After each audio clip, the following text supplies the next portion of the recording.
Hi guys! The day in my life na dakilang tambay. So for today guys video guys, samahan niyo po muna akong maggala guys sa Mall of Asia. And before I go to Mall of Asia guys, kumain po muna ako ng lunch para naman medyo makatipid-tipid naman tayo para mamaya pagdating po natin sa Mall of Asia, tayo ay magme-merienda na lang doon sa isa nilang sandwich doon sa Subway. Very nice! So guys, currently guys, paalis na po ako and let's go to Mall of Asia. Excited na po talaga akong bumalik-balik po sa Mall of Asia kasi guys, napakaganda po talaga ng Mall of Asia guys. Meanwhile, So guys, I'm now here at PTEX po dito po sa Parañaque guys. So dito po muna tayo dadaan po sa PTEX and tingnan niyo naman guys, ang gaganda po talaga ng building at ang tataas po talaga ng mga buildings po dito po sa PTEX guys. meanwhile, And sobrang ganda po talaga ng PTEX. Para talaga siyang airport at super social talaga ng kanyang itsura. Very nice. meanwhile, So guys, before I go to Mall of Asia, nandito po muna ako sa Subway. Actually, dapat po sa Mall of Asia po ako magsa-Subway, pero dito na lang po ako ng Subway guys kasi gutom na po talaga ako. So para po hindi na po ako magutom guys, kumain po muna ako dito sa Subway. And i-rate po natin tong Subway sandwich po guys. Napakasarap talaga nito. Actually guys, na-try ko na rin po ito dati. So, tingnan nyo naman guys, yung kanyang laman guys. Napakadami po talaga ng laman, as in, super siksik po talaga yung kanyang palaman. So, let's go. Tikman po natin ang Subway sandwich.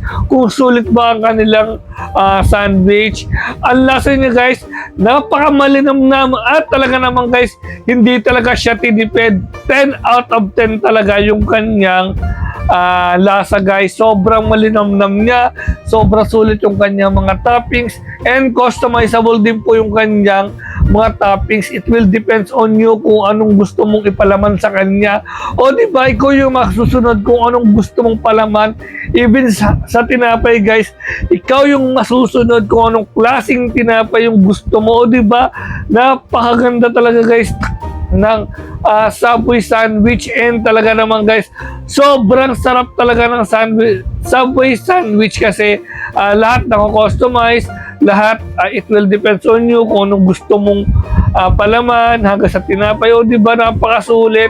10 out of 10 customizable, 10 out of 10 talaga namang napaka-flexible talaga ng tinapay na to. And sobrang ganda po talagang mag-dine in dito sa Subway. Very nice. And satisfied naman po ako sa lasa po ng Subway sandwich kasi guys, ang sarap po talaga ng kanyang lasa, and yung kanyang tinapay, sobrang lambot talaga ng kanyang tinapay guys, as in.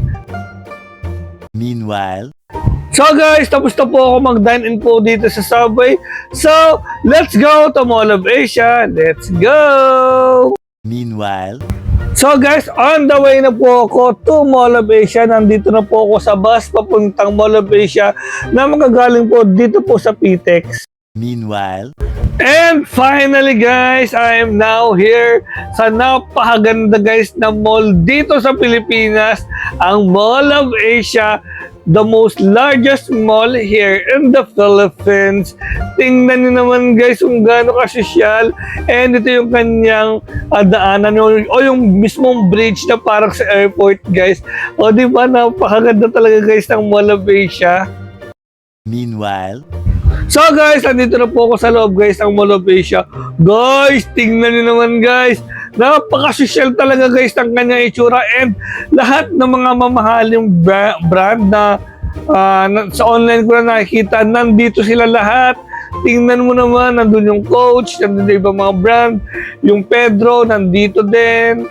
O di ba? Ang ganda po talagang mamasyal dito. Especially guys, kung may budget kayo pang shopping, perfect na perfect guys tong tambayan.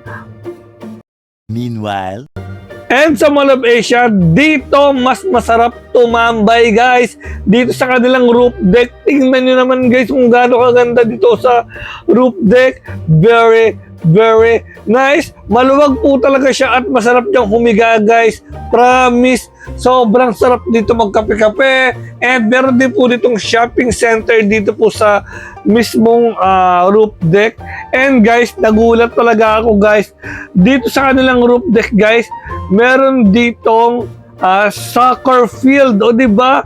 Tingnan mo naman, napakalupit. May soccer field sa roof deck. Napakaganda talaga and nakaka-amaze talaga. Ayun guys, may mga nagsasoccer doon sa banda doon. Ayun o, tingnan mo naman o. Ngayon lang nakakita ng soccer field sa isang roof deck. O, diba? Amazing. Meanwhile, So guys, after ko nga po tumambay guys sa roof deck po ng Mall of Asia, ay bumaba muna po ako kasi gusto ko po explore yung ibang mga stores dito. Sobrang sarap po talagang tumambay dito and gumala guys dito. At sobrang lamig din talaga ng aircon guys, promise. Very, very nice. Dito po yung area ko saan pwede kayo mag-picture dyan sa area na yan. O diba, napakaganda at sobrang social talaga guys ng Mall of Asia. Kaya guys, magpunta na po kayo dito guys. meanwhile, So guys, ako po ay pauwi na po ng Tagaytay guys kasi hapon na. Actually, gusto ko pa mag-stay dito sa Mall of Asia pero gagabihin na po kasi ako masyado. Tinanong mo naman hapong-hapon na hindi ko talaga namamalayan yung oras guys. Basta nasa Mall of Asia, hindi mo talaga ramdam yung oras at panahon. And dito ko na rin po tatapusin ang vlog. Thank you so much guys for watching. Please subscribe my YouTube channel, MJM Vlog, para pa-updated po kayo sa aking mga video. Yun lamang po. Bye-bye.